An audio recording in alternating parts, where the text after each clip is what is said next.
Hello and welcome to the Digital Writers Festival 2016 and the Meet Level 7 event. Today we'll be chatting to members of the 100-Story Building and the Level 87 Book Club.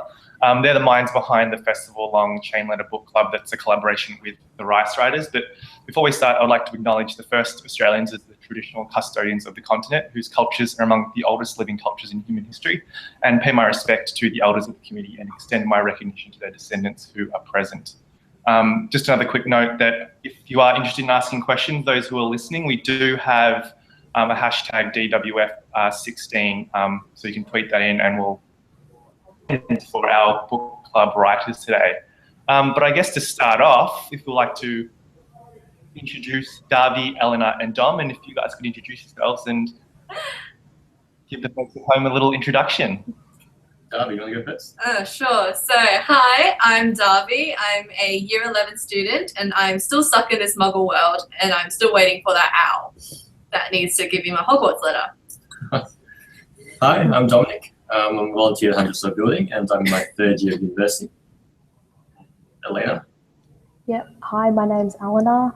I'm a volunteer at 100-Story Building. I'm in my first year of uni, if that's what we're all saying.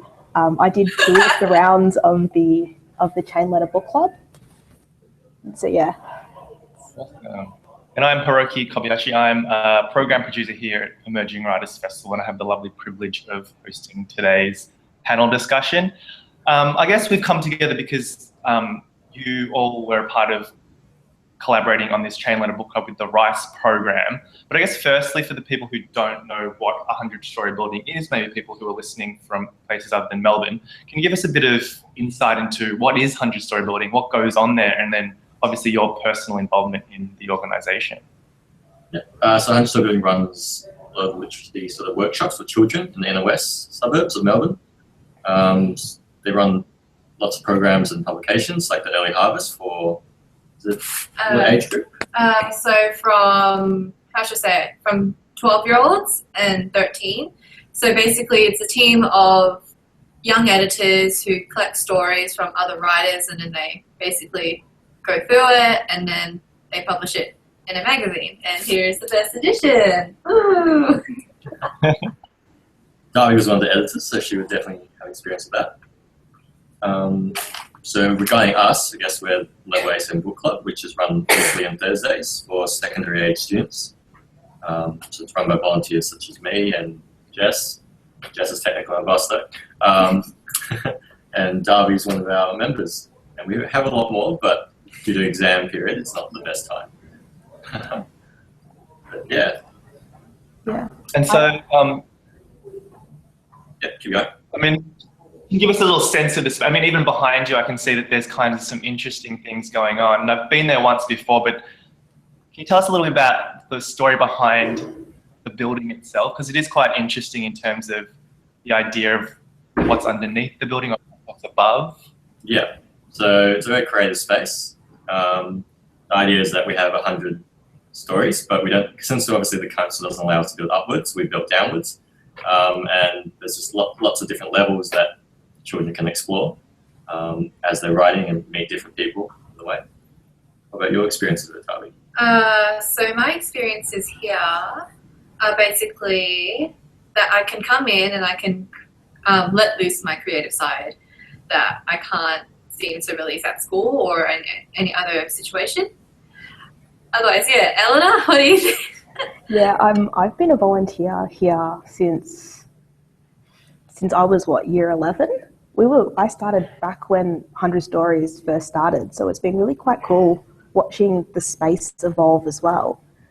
Because over the time, kids have actually added to the space and the story of the building itself has changed. So we've gone from, I think, at the start we had a construction zone around the trapdoor that led to the 99 stories below, and now a jungle's grown through it. And so we've got all the plants kind of growing around it. So yeah, the kids always have a lot of fun time with that.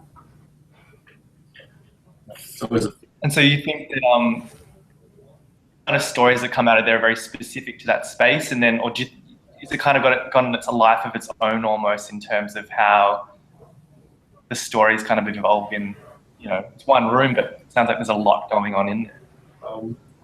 In my experience, it can come to a different sort of it's a lot of different stories based on everyone's cultures and background. But the space allows them to provide some sort of inspiration if they're having trouble with stories. So I think there's always plenty of new stories that aren't exclusively based around this space, but it's a good starting point for kids to develop their idea. Yeah. To explore. Yeah, one thing I found going in there, I feel like often, there's that thing of writer's block, but there's just constant stimulation in all over the walls, and I think that's just such an amazing, reason to kind of just sit there and soak it all in, and hopefully have some urges to write, which is awesome. Yeah, definitely. And I guess why we've come together specifically is this Chain Letter Bookclub. For those who haven't viewed it, it's a festival-long event, and you can check it out off the Digital Writers Festival website. It was a collaboration with WrICE, and to give people a little bit of a background on WrICE, it's a program led by RMIT in partnership with the Copyright Agency. It stands for the Writers' Immersion and Cultural Exchange Program. It's basically a reciprocal kind of exchange program which sees writers from Melbourne doing residencies across the Asia Pacific and vice versa. This year, the writers travelled to China, and then they came to Melbourne during the Writers' Festival, in which the Chain Letter Bookclub and the WrICE writers collaborated on this project called the Chain Letter Bookclub, which you are all the minds behind. Can you tell us a little bit about how this idea came about, and why were you interested in playing with this form, and generally about what is the actual form of this? So Jess was the one who came up with the name of Chain Letter Bookclub, and so how this was meant to work as a process was that we would respond to something based on the theme of the Melbourne Writers Festival, which was identity. We make one response, and then we send it to the WrICE members, and then we wait for theirs, and then it kind of just slowly turns into a writing sort of process where each one we just write back a response and all that. Yeah. And all I keep thinking about when I was we're doing something with rice, I'm thinking, rice food? I'm starting to get a little bit hungry. But what was that process like then, collaborating with the WrICE writers who, kind of going back and forth? And what interested you in doing that kind of back and forth thing with the writers, and what came out of it? What's that kind of process like when you create something and then it goes out and somebody else reads it and responds to it in quite a personal way, and then respond to it, I guess? And looking at the work, you kind of see there's obviously links between each of them, but you get a real personal sense of each. What was it like for you being in amongst that and kind of having to react to other people's writing, but also giving parts of yourself to other writers to, I guess, respond to as well? Anything you want to say? Well, the book, as the name suggests, the book comes about discussing reading and writing.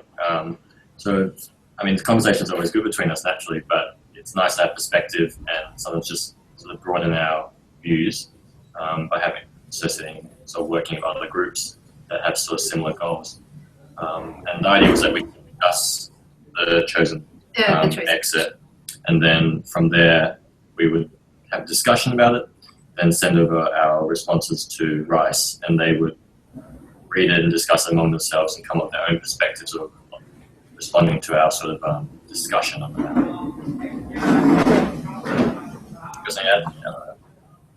For me, it was really interesting because you have to try and express your opinions really clearly, like what you believed and why you kind of believed it, because we didn't send the letters with any kind of note of context.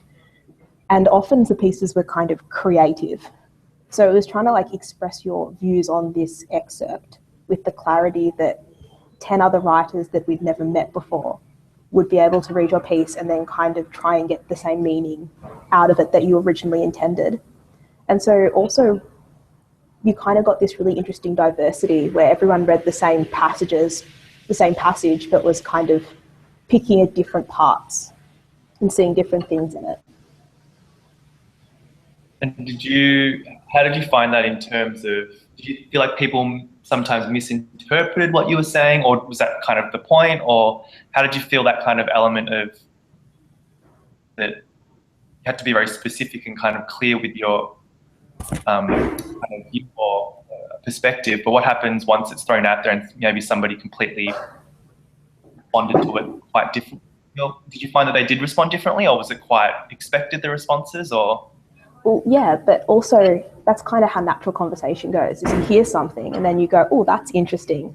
I'll write off that specific point because that sparks another thought process. So often it ended up being less of a really linear, direct thing except when you had like one piece, and that piece would then spark 4 responses to the same thing. But yeah, they kind of responded to different things, and they kind of responded to really specific, sometimes really specific things, sometimes the general gist. But yeah, it was trying to interpret meaning out of each other's pieces. So yeah, we got a wide variety of responses. Yeah, it's kind of. Did you learn kind of more? Yeah. Sorry, go ahead, man. It was just a very open discussion in the sense of identity itself is a very broad question. Yeah. And we had some different formats. So some were sort of forum post like formats. We had a poem by Peter from WrICE, and Eleanor got a wrote creative story as well, I think. Liza wrote a story too, I believe. Yeah. So it was good having all this sort of varied sort of responses rather than just sort of standard sort of forum posts. They can get a bit stagnant if they continuously move along.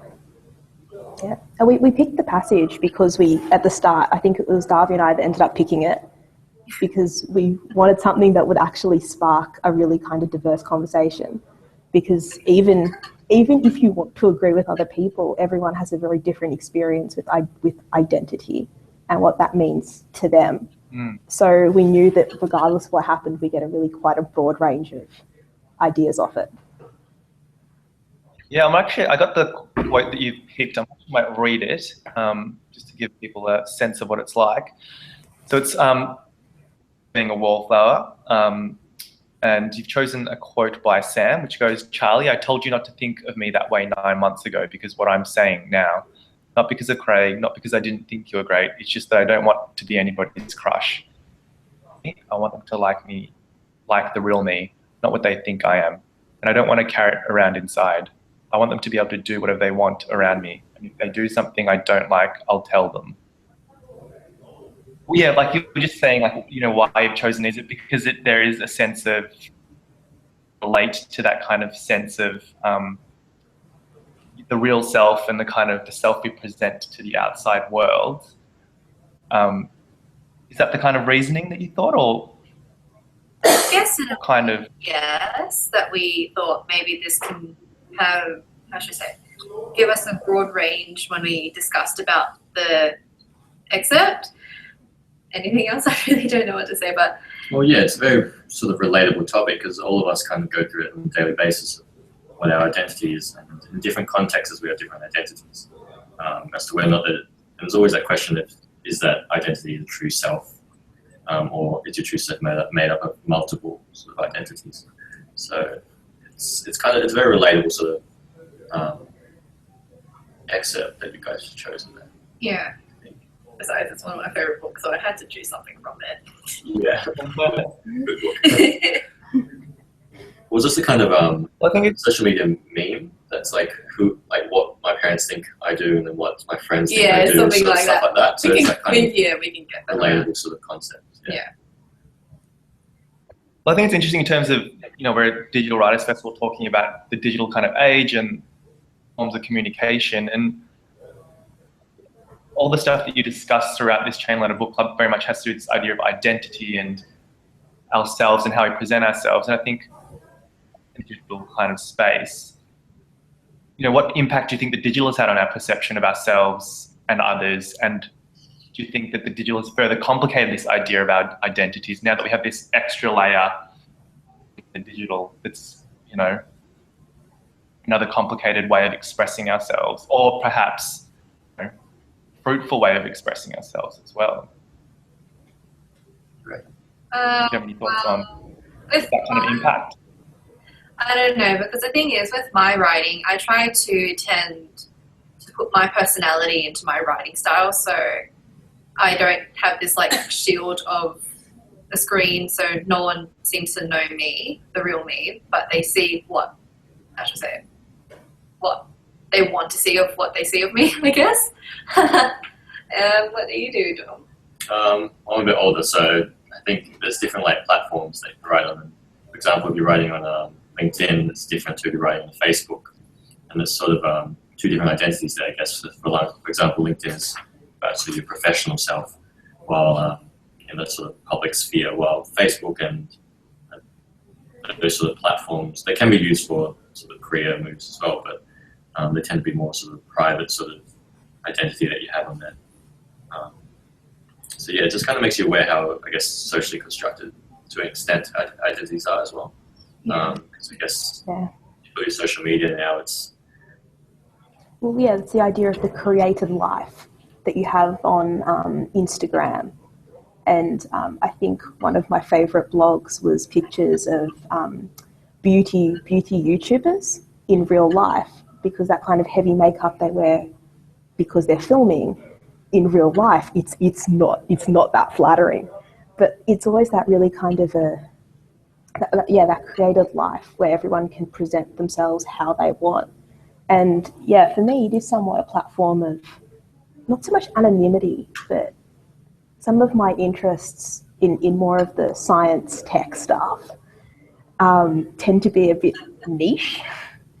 And so the digital platform is really good because I can, by putting my personality out there, I can kind of try and find that niche where I wouldn't have had access to it through books, because this is not the kind of stuff that really gets published. No one publishes humorous things on like science stuff. Like, it doesn't happen. But when it's free on the internet, people can read it. But yeah, it kind of is like a double-edged sword. It depends how you use it, I reckon. Can you give us some examples of how you've used it in your kind of writing, creatively to kind of create new forms of communication, or I guess new communities as well, by the sounds of it, in terms of being able to connect writers with readers with writing that is a bit more niche? For me, I write things, but it's like the niche blogs, and yeah, niche blogs and like blog posts like that, and then you kind of see people like commenting and responding to it. And oftentimes it's not just people going, oh yeah, great article. It's people going, oh, have you considered this? Have you read this? Have you tried this? And so, and it's really quite interesting because I was watching, I think, Tested, which is something that Adam Savage does on YouTube. And he recommended a blog called, it's hosted by Science Translational Medicine, but it's Things I Won't Work With. And it's very science-based. It's funny, but it's science-based. And he recommended it, and I read it. I read it all in an evening. I read like 6-7 pages of backlog in an evening, and I loved it. And I came across, and I think a few months later, like last week, my cousin was like, oh, have you read this? I think you'd really enjoy it. And it was that kind of a moment when the only other people that I've ever seen that enjoy it are the people that I know over the internet, that are like from that specific group. And it was kind of that moment when someone in real life was like, this thing exists. I like it. And I'm like, other people know about it? See, I don't know, I think for at least for me, you end up with this really kind of disjointed things where things exist, but they exist in isolation. You kind of have to be really interested and know where it is to be able to find it. It's almost like going down the rabbit hole and kind of finding things that you haven't, there's a lot out there perhaps that we just don't even know exist. Like, Darby or Dom, do you have any kind of so for me, probably I can think of like Goodreads as a good example of how there's like a community of people that can recommend your books based on what you sort of read in the past and your reviews and what you've liked. I have a Kindle, so I use Amazon and have a lot of recommendations always. Coric, who's one of our other members, uses Kobo, so it's the same concept where you have a sort of whole list of recommendations that are available rather than having to always physically go to the library or peruse many books before you find something a bit more specific. And plus, that way you can also kind of use people's reviews, post online rather than having, again, to ask heaps of people. So I'm an avid user for Goodreads. So I basically follow other people's reviews. I have friends over the internet that recommend books. I'm also more the type of person that's a hands-on. So I need to look at the book and read through it before I can decide, oh, this is something good. This is something worth my time reading. And that's pretty much how I find my way around books and how I find different rabbit holes to jump through. How about in terms of your own creative practice? Like, Darby, I saw in your posts, like the way you use GIFs and the way you kind of use different texts and fonts and kind of underline them and cross them out is really great. Like, I really loved how expressive that was. And it created a completely different sense of expression in, you know, the written form. Is that something that you do quite a lot, experiment with kind of the digital possibilities of just not just necessarily presenting text, but adding images or playing with font, or often in your writing, or? Yes, I do, because with the strikeouts, it usually demonstrates what I'm really thinking, but it just replaces, but I use it to replace something else. And by the use of GIFs, I just really like using moving images, because I also am an avid user for Tumblr, which is basically the home for fandoms. And I know I can't mention it, but I'm going to mention it. Tumblr is basically my Harry Potter home. If I can't go onto Pottermore, I just find something else on Tumblr. That's how it goes. Yeah, so, and writing. Well, I'm not too familiar with Tumblr and that type of thing, and kind of related. So can you explain that to me a little bit? Okay, so basically Tumblr is like, how should I say, it's a site where it's kind of like a social media site, but basically there's different blogs and they surround on fandom things like Marvel, DC, as I mentioned, Harry Potter and other book-related or movie fandoms, and they can post whatever stuff they want. There's other things on Tumblr as well for music and other books. Yeah, I really don't know how else to explain Tumblr. It's just a life-ruin thing for me. And why has it ruined your life in terms of, can you explain this Harry Potter element of it a bit more? I'm very intrigued. Well, because I'm, oh my God, I'm already tumbling down. Harry Potter is one of my most favorite book series, and I wouldn't say it's changed my life, but it's kind of made my life a little bit better with like a little teaspoon of sugar. It's kind of an inspiration for my writings as well. It kind of gives me that push, and how should I say it? Yeah, I really don't know what else to say about Harry Potter. It's just helped me quite a bit. And so you kind of connect Harry Potter communities on Tumblr, or is it more just about viewing Harry Potter related posts on Tumblr? A little bit of both. I mean, I can communicate with some of the bloggers, but otherwise I'm just there for the content. Anything else? I haven't gone to Tumblr. So Elena, what about you? Yeah, no, I don't talk to other people as much.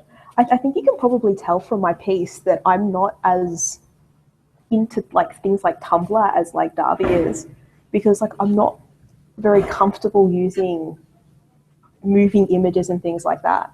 I think because I normally end up doing writing like paper-based writing, or writing on a screen where it doubles as paper, kind of a thing. So I'm used to trying to like get my point across and then having to be very vivid in this description of what I mean, and kind of using a metaphor and kind of really pushing that idea, because I can't really, I'm less used to having the option of just putting in a GIF that really describes what I mean through a picture, through like a moving picture. Yeah. I had a Tumblr and I deleted it. But it's interesting you talk about communicating with communities on like things like Tumblr. Obviously, book club, and it's kind of giving hints to like older forms of communication, this idea of letter writing, which is quite dead these days. I've never been one to write handwritten letters, but I used to take time to at least call my friends and have a bit more of a chat. Whereas these days it is more about a text message or a Facebook message or even just like an emoji response. I'm interested to know like your thoughts, because I feel like, you know, okay, it's becoming a lot more faster. But do you think that that intimacy is being lost, or do you think it's actually becoming more, even though, Eleanor, you said you've connected with a whole bunch, you know, you've connected with communities which are writing very niche types of writing. So do you think it's given way to new possibilities of connection, or, I mean, I guess, or a bit of both, really? Yeah, I think it's also a massive amount of access. So like the connection, people have access to be able to make connections. In terms of replacing like what you were talking about, the idea of calling your friends and stuff like that, I do think you can't have your full social life across the internet. You do need human interaction. I don't think online communication can really replace normal human interaction, where you see someone and you talk to someone, you can hear tone, read body language and that. But access, I think, is the best thing about the internet and digital communication, because you can seek out communities that really don't exist where you live. You're not limited by your geographical space. You're not limited by, you know, how old you are necessarily. You're not necessarily limited by whether you can drive to get to places that have things of your interests. You know, you can go on Tumblr and look at Harry Potter things. You don't have to drive to a store that sells Harry Potter things. It's quicker communication, but like I think the access for individuals is the major point, rather than building human friendships across the internet. Yeah, I think there's definitely a higher level of convenience. If you meet new people, you're going to eventually, if you want to sort of develop a friendship, presume that you're going to eventually meet them in real life rather than maintaining a relationship online. So it's just that convenience. I think that's really important with current communication. Sending a letter's going to take a long time, usually, particularly if you post it and pay for it. And then wait 2 weeks for Australia Post to deliver it. Yeah, exactly. Yeah, you need express post. But I guess it's just important to note that handwritten is still important, though. There's sort of intimacy. Like if you're writing a birthday card, you don't type it usually. You usually handwrite that sort of stuff. That makes it quite intimate. And I guess since it's not common anymore to handwrite letters, it becomes even more intimate and special, unique. Since it's quite rare to receive them, really, unless you have a birthday. I guess so. I mean, the only thing is that when I write something, it's to the person that I really care for. Otherwise, it's just, if it's someone's birthday and then I get a Facebook notification, it's just, oh, happy birthday. That's it. Otherwise, use of emojis and text messages are more popular these days. So just use just a one thing, one message, and then that's it. Otherwise, I don't really see a lot of people meeting face to face for a meeting or something. I really don't know what else to say. I'm rambling. Well, in a way, it does. I mean, it does bring people closer by being able to talk on the internet rather than having to physically always be together. If you live on different sides of the country, or I don't know. I can understand if it's a long distance, but otherwise, when it comes, because I believe my English today, my intimacy. I can't even say it. Yeah, I believe it's more, how to say it, intimate when it's face to face, because it's like closure and all that stuff. Definitely. Yeah. That doesn't. I think you can't completely replace physical interaction, but it just helps with, I guess, developing that stage of closeness. Yes. Yeah. Like, I've actually met internet friends before in real life. And it's always really hilarious because they'll jump and like hug you, and it's like a person you've actually never seen before. They're like, "Oh my god, and it's actually pretty amazing to seeing someone like that in real life, because you're like you were just a concept Like you were your username with your little icon, and now you have a face that I can put to that. And so it's always like, I don't know. Was it quite Yeah. when that happened? Was it quite like end up being better than you expected, kind of, or is it kind of like, oh, that digital person, the digital version of them was actually more enjoyable, or? Oh, like it's the same person.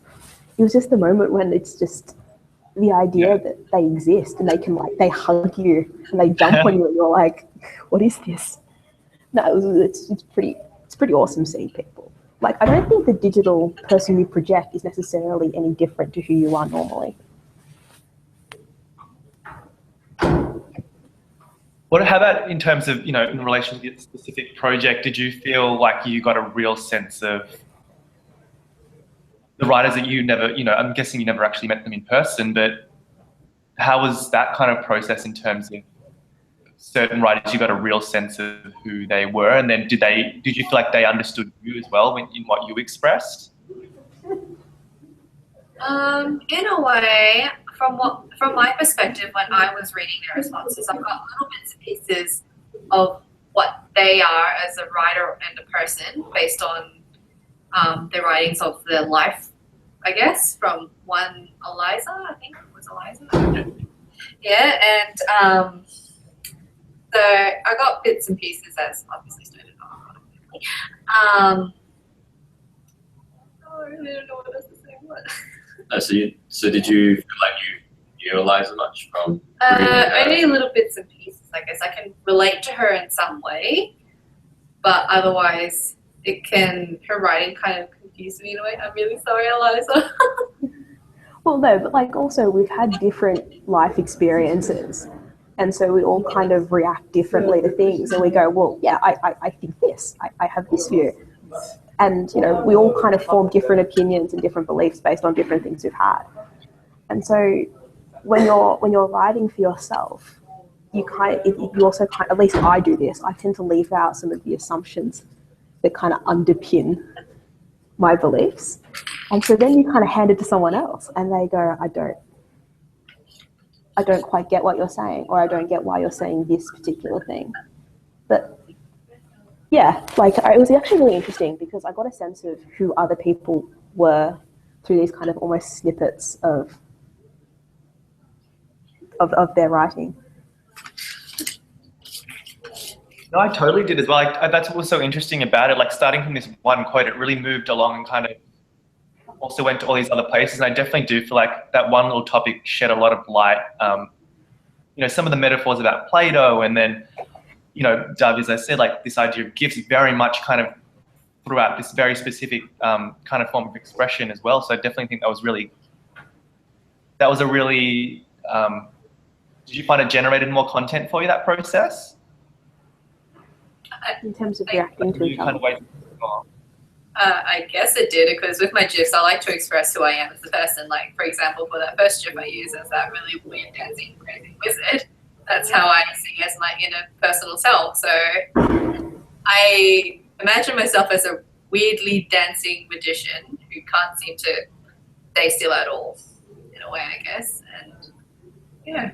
I think it was a good way of just bordering everyone's thoughts, I think, as well. Someone's discussion can get a bit lost, so it's good to have everyone's sort of thoughts there so you can actually read and properly think about it without it sort of like confused discussing. So it's just good having that sort of ordered whole process. Yeah.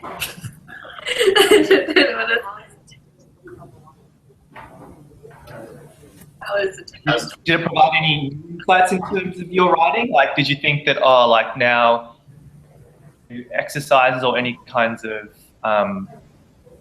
new learnings about how you might like to take your writing and stuff, or? Well, I wish to publish a book in the future, but I can't obviously just place a GIF into a book unless magic decides to start happening. But otherwise, with the I really don't. But you can always, you don't have to write a book necessarily. It can still be a blog, and that's a more informal sort of way of communicating. I guess. So that still works. I guess it does. Plus, I think a book would be a bit hard to have a GIF movie. Unless it's Harry Potter. But the Daily Prophet had one. let me know. So that's kind of a good point as well. It's not necessarily that you need to aspire to write a book. Maybe, the digital space allows is completely different forms of publishing and stuff. Yeah. Yeah, it does. Would there be a particular sort of area that you'd be interested in doing? Some blogs, maybe? I have blogs. I publish fan fiction, but otherwise I would just stick to writing blogs. I guess that's a good thing about sort of digital sphere, isn't it? Yeah. There's more formats that you can play around with rather than just the usual sort of novels that we sort of have in print.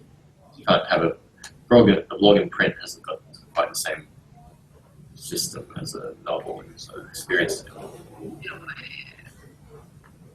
What about yourself, Dom? Do you have any particular types of writing that you are interested in publishing, or like whether it's more digital or sort of prints? But I think blogs are great on that concept.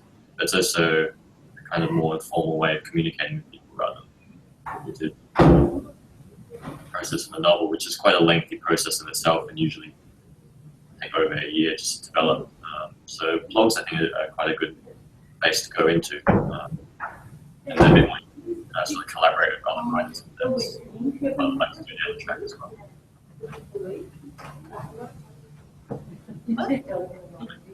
how about yourself, Alan? Any types of publishing that you would like to see, or you're interested in pursuing within a digital space? Particularly like Darby just said, blogs and about how it.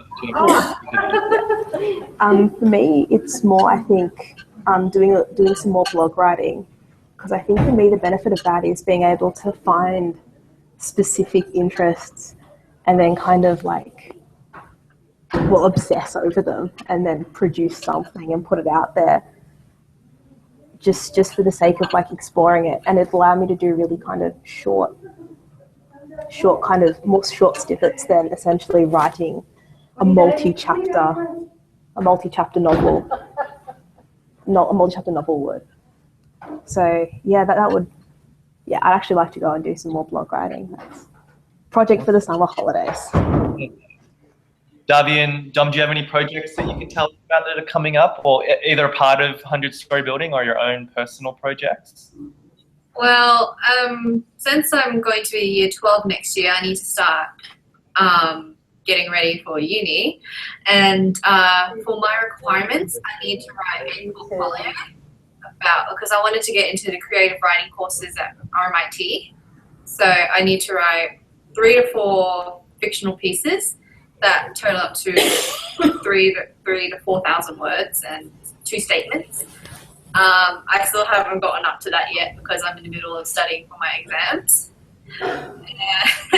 Yeah, and that's pretty much it, I guess. Anything for you, Dom? Well, because I've been in uni for a while, so creative writing, unless you specifically study it, as Darby tends to, you don't really experience it. So maybe start doing some creative writing next year, because I'm kind of used to law essays or history essays, so they get a bit dry and a bit overly formal at times. So it would be good to kind of get back into that sort of creative writing space next year. I guess it's like a way to cap it off. I'd love to know, you're a book club that you meet. What are some of the books that you are reading, or any, current picks you can, perhaps some upcoming summer holiday readings? Maybe it's not Harry Potter, Darby. No, I'm already generating a list in my head. It's going to be a real big one. Okay, number 1 is a series called Throne of Glass. Currently has 5 books, and the 6th one is coming out next year. So basically, it follows a girl who is an assassin and is in a little sort of game that needs for her to be the king's assassin. So following the king's orders and all that. And I don't want to spoil anything else, so It's a bit of a Hunger Games feel to it. a little bit. So think of Hunger Games and Game of Thrones at the same time. Second is a series, a trilogy called A Dark Shade of Magic by V.E. Schwab. I should actually mention that.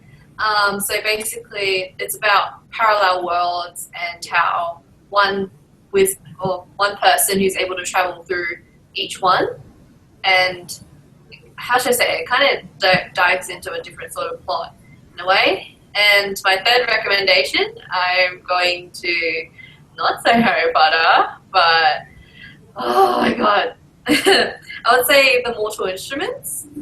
That series has been, it's been part of my life since quite a long time. When it finished the series, and I was devastated. So when I found out that it was going to have a spin-off, I was really excited. So basically, it's about these people who hunt demons and it interacts with the downworlders, which is like fae, werewolves, vampires, and oh my god, warlocks and all that. Any recommendations? I've just got a whole list I'm curious about. So I don't know if they're actually that good of books, but I'm just one of the books kind of log through is Thinking Fast and Slow. Which I think Obama was one of the ones who recommended that people read that book, and it's a bit dead at the moment at times, but it's quite interesting. We're going to talking about kind of how we think, I guess, as the name suggests for the title.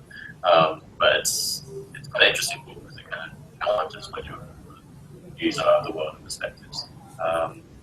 Besides that, though, probably some historical fiction books I usually like, so like Anthony Rich's, Carnegie, so there's some of their series I want to kind of finish off reading, because one of those things where you read the first two and then like wait 3 years for the next one, so then you catch up on those.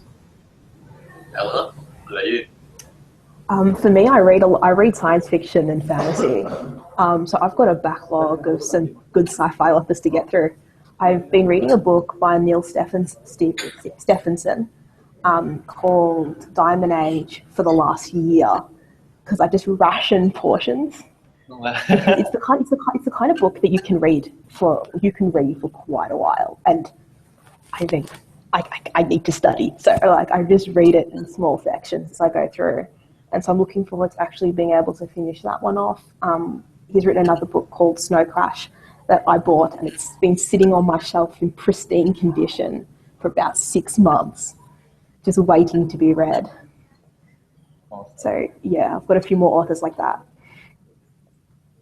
Well, thank you all for chatting with us about the Digital Writers Festival. Do you have any final comments? Any share about kind of 100-story building, or I guess your writing in general? Anything you'd like to see more happen, I guess, in the kind of writing space? Or good to see how the digital sort of formats go.